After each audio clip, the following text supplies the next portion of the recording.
अस्सलाम वालेकुम। आज हम क्लास 10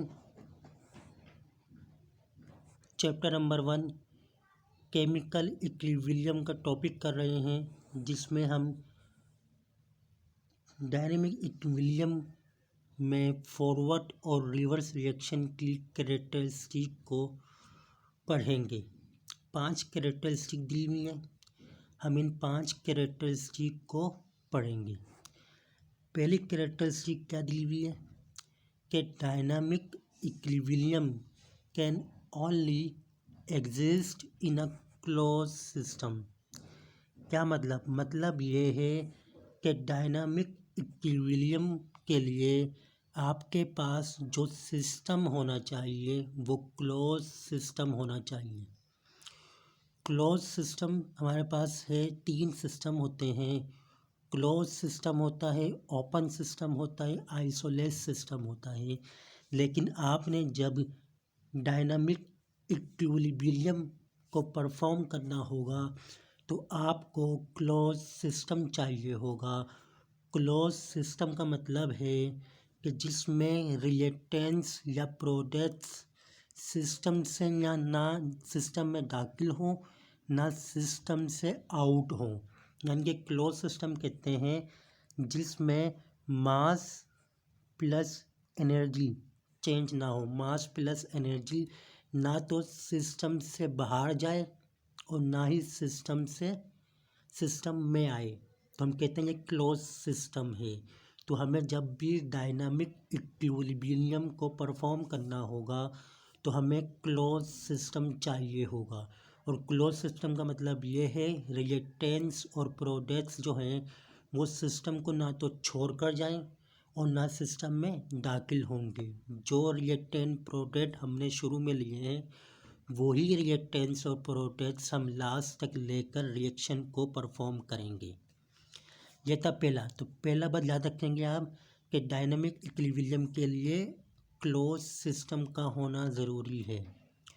दूसरा पॉइंट हमारे पास है कि इक्विलिब्रियम में जो प्रोडक्ट और रिएक्टेंट की कंसंट्रेशन होती है वो कांस्टेंट होती है। ये हमने बात पहले भी की थी कि इक्विलिब्रियम यानी डायनेमिक इक्विलिब्रियम किसे कहते हैं, जिसमें रिएक्टेंट्स और प्रोडक्ट्स की रिएक्टेंट और प्रोडक्ट की कंसंट्रेशन क्या हो, कंसंट्रेशन बराबर हो। ऐसे स्टेट को हम डायनेमिक यानी कि इक्विलिब्रियम कहते हैं। तो इक्विलिब्रियम के लिए रिएक्टेंट और प्रोडक्ट्स की कंसंट्रेशन कांस्टेंट होनी चाहिए। और साथ ही साथ तीसरा पॉइंट कहता है कि इस इक्विलिब्रियम में जो है वो फॉरवर्ड रिएक्शन और रिवर्स रिएक्शन दोनों अपोजिट डायरेक्शन में इक्वल रेट से होने चाहिए। यानी कि जिस रेट से जिस स्पीड से फॉरवर्ड रिएक्शन हो रहा है उसी स्पीड से रिवर्स रिएक्शन होगा, लेकिन इनकी डायरेक्शन अपोजिट होगी। फॉरवर्ड रिएक्शन जो है वो लेफ़्ट से राइट की तरफ होता है और रिवर्स रिएक्शन जो है वो राइट से लेफ़्ट की तरफ होता है। दोनों की डायरेक्शन अपोजिट होती हैं लेकिन इनके रेट इक्वल होते हैं, इनकी स्पीड एक होती है। तो दूसरा पॉइंट और तीसरा पॉइंट हम मिक्स याद रखें कि इक्विलिब्रियम के अंदर रिएक्टेंट और प्रोडक्ट की जो कंसंट्रेशन है वो कांस्टेंट होनी चाहिए और इनकी रेट भी क्या होना चाहिए, इक्वल होना चाहिए, लेकिन अपोजिट डायरेक्शन के अंदर। तीसरा पॉइंट देखें। इसके बाद हमारे पास पॉइंट नंबर 4।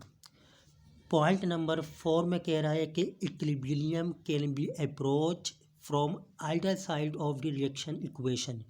यानी कि आप रिएक्शन इक्वेशन की किसी भी साइड से इक्विलिब्रियम तक पहुंच सकते हैं, यानी कि इक्विलिब्रियम स्टेट को हासिल कर सकते हैं। Either side of the reaction equation का मतलब है या तो रिएक्टेंट से या तो प्रोडक्ट। आप रिएक्टेंट से भी इक्विलिब्रियम स्टेट में पहुंच सकते हैं और आप प्रोडक्ट से भी इक्विलिब्रियम स्टेट के अंदर पहुंच सकते हैं।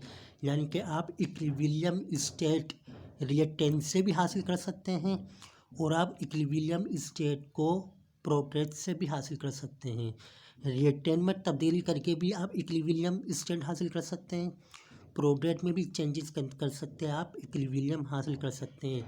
तो इक्विलिब्रियम स्टेट कहीं से भी हासिल की जाती है, इसको कहीं से भी अप्रोच किया जा सकता है, रिएक्टेंट से भी और प्रोग्रेस से भी। दूसरा कह रहा है, पांचवा लास्ट पॉइंट कह रहा है कि इन इक्विलिब्रियम स्टेट को हम डिस्टर्ब कर सकते हैं। डिस्टर्ब करने के तीन चीज़ें हैं हमारे पास कंसंट्रेशन है, हमारे पास प्रेशर है, हमारे पास टेम्परेचर है। इक्विलिब्रियम स्टेट कंसंट्रेशन, प्रेशर और टेम्परेचर से डिस्टर्ब हो जाती है, लेकिन बाद में वो दोबारा अपनी इक्विलिब्रियम स्टेट में आ जाती है। यानी कि अगर आप कंसंट्रेशन को तब्दील करें, आप प्रेशर को तब्दील करें, आप टेम्परेचर कंसंट्रेशन को तब्दील करें, तो इक्विलिब्रियम स्टेट डिस्टर्ब हो जाती है, चेंज हो जाती है, लेकिन बाद में वो खुद ऑटोमेटिक जो है वो इक्विलिब्रियम स्टेट में आ जाती है। तो इक्विलिब्रियम स्टेट को डिस्टर्ब किया जा सकता है, लेकिन डिस्टर्ब करने के बाद ये दोबारा अपनी इक्विलिब्रियम स्टेट पर आ जाती है। अब इक्विलिब्रियम स्टेट तब्दील किन तरीक़ों से कर सकते हैं आप? कंसंट्रेशन को तब्दील करके, प्रेशर को तब्दील करके और टेम्परेचर को तब्दील करके आप इक्विलिब्रियम स्टेट को चेंज कर सकते हैं। याद रखिएगा, कैटेलिस्ट से इक्विलिब्रियम स्टेट चेंज नहीं होती, कैटेलिस्ट से इक्विलिब्रियम स्टेट डिस्टर्ब नहीं होती।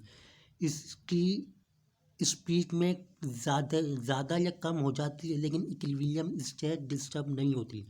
तो कैटेलिस्ट जो है वो इक्विलिब्रियम स्टेट को डिस्टर्ब नहीं कर सकता। इक्विलिब्रियम स्टेट को डिस्टर्ब तीन चीज़ें कर सकती हैं, कंसंट्रेशन, प्रेशर और टेम्परेचर। याद रखिएगा, प्रेशर का मतलब वॉल्यूम भी होता है।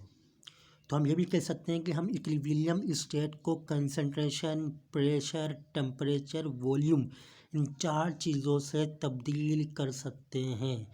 तो मैं पांचों पॉइंट को फिंगर टिप पर समझा देता हूँ।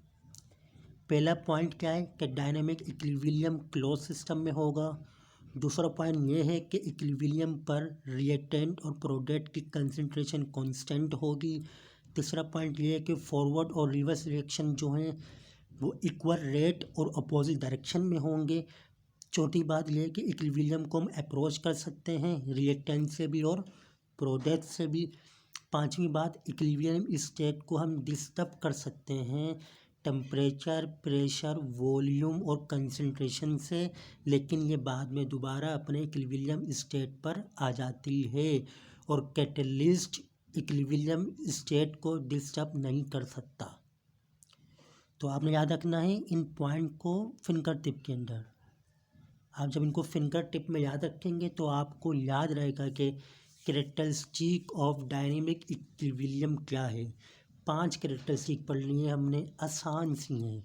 पहला क्लोज सिस्टम, दूसरा कंसंट्रेशन कांस्टेंट, तीसरा रेट कांस्टेंट, पांचवा approach can be either side, fifth disturb can be by concentration, pressure, temperature, volume. तो आपने याद रखना है। तो चैनल को सब्सक्राइब करें, लाइक करें और कोई सवाल हो तो लाजमी पूछिएगा। अपना बहुत ख्याल रखिएगा। Thank you.